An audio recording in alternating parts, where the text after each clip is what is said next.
Assalamualaikum warahmatullahi wabarakatuh. Perkenalkan, nama saya Bima Abdi Sanjaya, NIM 2022 130013, Prodi D3 Teknik Mesin.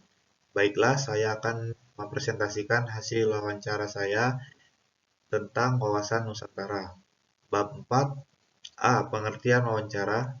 Pengertian wawancara menurut Kamus Besar Bahasa Indonesia atau KBBI adalah tanya jawab dengan seseorang, pejabat, dan sebagainya yang diperlukan untuk dimintai keterangan atau pendapatnya mengenai suatu hal untuk dimuat dalam surat kabar, disiarkan melalui radio atau ditayangkan pada layar televisi. B. Teknik wawancara. Wawancara adalah alat yang efektif untuk seleksi. Ini menciptakan komunikasi dua arah antara pewawancara dan yang diwawancarai, di mana pewawancara mencari informasi dengan cara mengajukan pertanyaan dan yang diwawancarai memberikan tanggapan verbal. Informasi mengalir dua arah. Waktu dan tempat kegiatan. Pada hari Kamis, tanggal 6 Juli 2023, pada pukul 17, tempat Aciman. B. Hasil wawancara.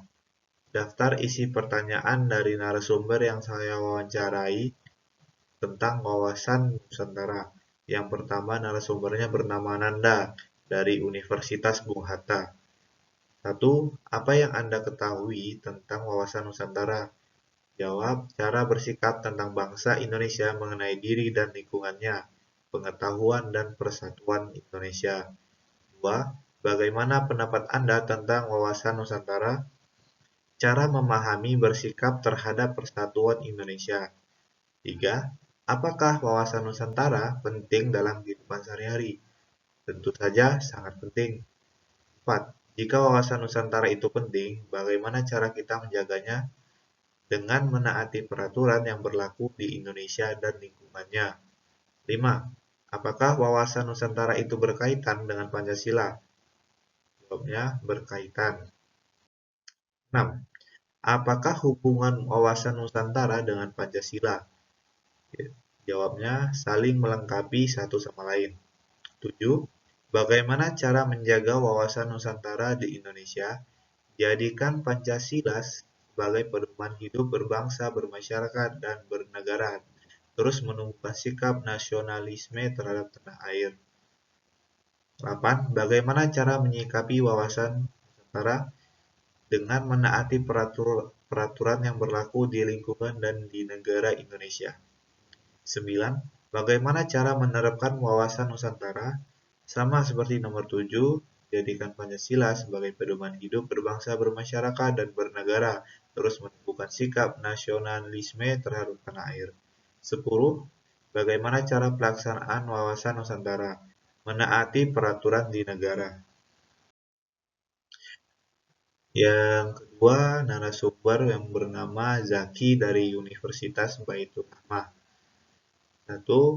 Apa yang Anda ketahui tentang wawasan Nusantara? Kepulauan yang membentang di antara benua Asia dan benua Australia dan dua samudra Pasifik dan Hindia. 2. Bagaimana pendapat Anda tentang wawasan Nusantara? Kurang tahu.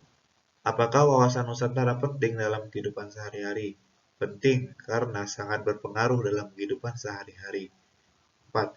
Jika wawasan Nusantara itu penting, bagaimana cara kita menjaganya? Mengenalkan budaya kepada orang luar negeri. 5. Apakah wawasan Nusantara itu berkaitan dengan Pancasila? Jawabnya berkaitan. Apakah hubungan wawasan Nusantara dengan Pancasila? Jawabnya kurang tahu. Yang ketujuh, bagaimana cara menjaga wawasan Nusantara di Indonesia? Jawabnya kurang tahu. 8. Bagaimana cara menyikapi wawasan Nusantara? Jawabnya juga kurang tahu. 9. Bagaimana cara menerapkan wawasan Nusantara? Kurang tahu. 10. Bagaimana cara pelaksanaan wawasan Nusantara? Jawabnya juga kurang tahu. Sekian presentasi dari saya. Kalau ada salah kata, mohon dimaafkan. Akhir kata saya ucapkan wassalamualaikum warahmatullahi